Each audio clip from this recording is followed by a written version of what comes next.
So Tucker Carlson has the audacity to blaspheme and interview Vladimir Putin. And believe it or not, a lot of people are upset. And on Twitter, you have people, left-leaning, centrists, even some right-wingers, they do not like the fact that Tucker Carlson is going to interview Vladimir Putin. And what's interesting, though, if you look at the history of the United States of America, you would notice that Bin Laden got interviewed in a cave.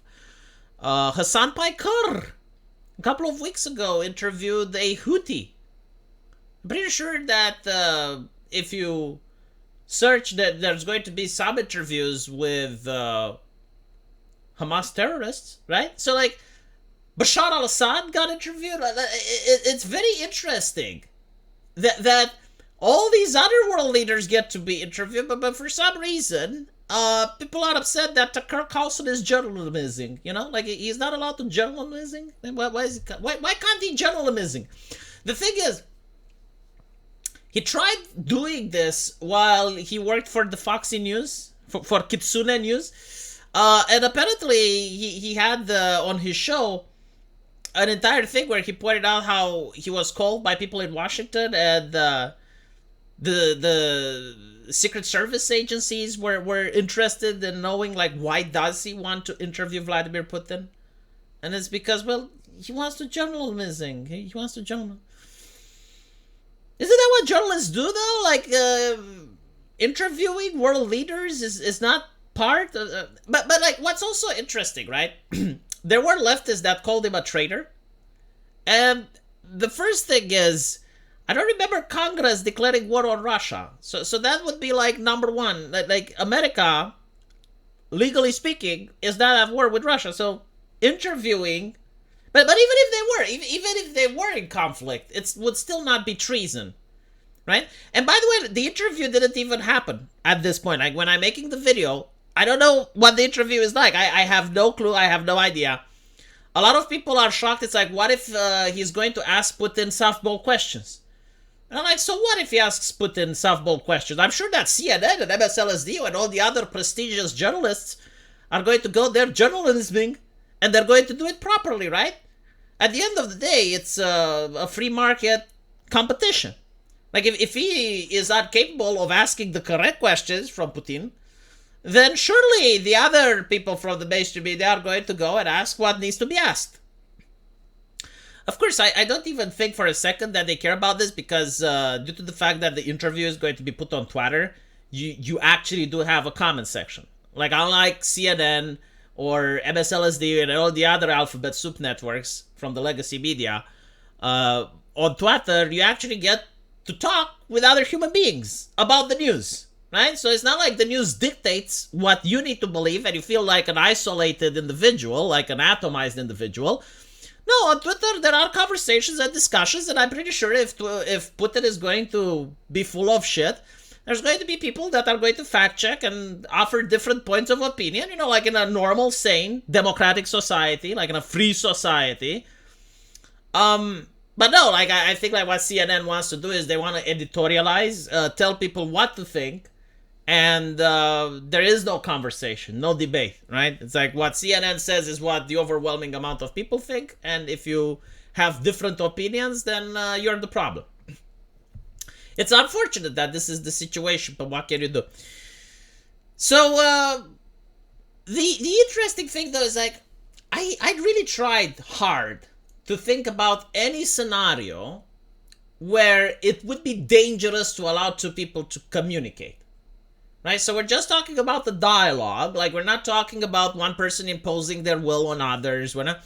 No. It has gotten to the point where the culture believes that allowing a journalist to talk with a suppressive person is dangerous. It's treasonous. And ironically, there were leftists that said that what Tucker is doing is treasonous.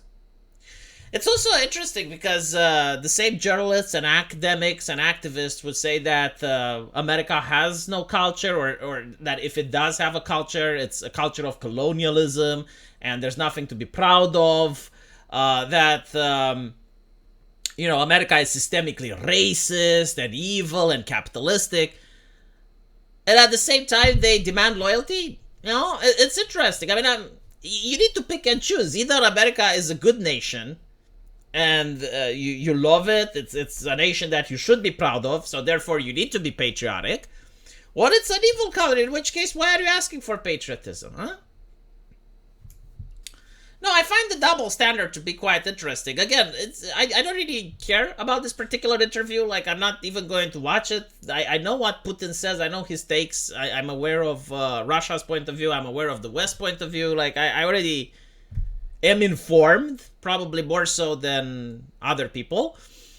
But what really does bother me is the double standard. So, like, okay, it's okay to interview actual terrorists, like the Houthis and the people that are sympathetic to Hamas and Bin Laden, like those get interviews, and no one freaks out at the interviewer. But when Tucker Carlson interviews Putin, that's no. What are you doing? No, dangerous. What's dangerous is the idea that you, as a grown-ass adult that is capable of making your own decisions, that should be able to decide whether or not to make a loan to get a gender studies degree, or whether or not you should pay more, you should make mortgage for your house. You're unable to be trusted with an interview between one of the most viewed people on cable. I mean, he used to be the most viewed person on cable, Tucker Carlson, and Vladimir Putin, right? But at the same time, if you're an American person, your taxpayer money goes to this conflict, and you would think like you'd have to be informed, right? But they don't trust you with that. They trust you with taking your money, with taking your cash, but they don't trust you with watching a video which also has comments. Again, like there's 10,000 people that have commented so far. And the interview isn't out yet, but the conversation is like, oh my God, can we allow this? Like, should we allow it? Is it allowed? Is that dangerous? It's dangerous. Of course it is dangerous.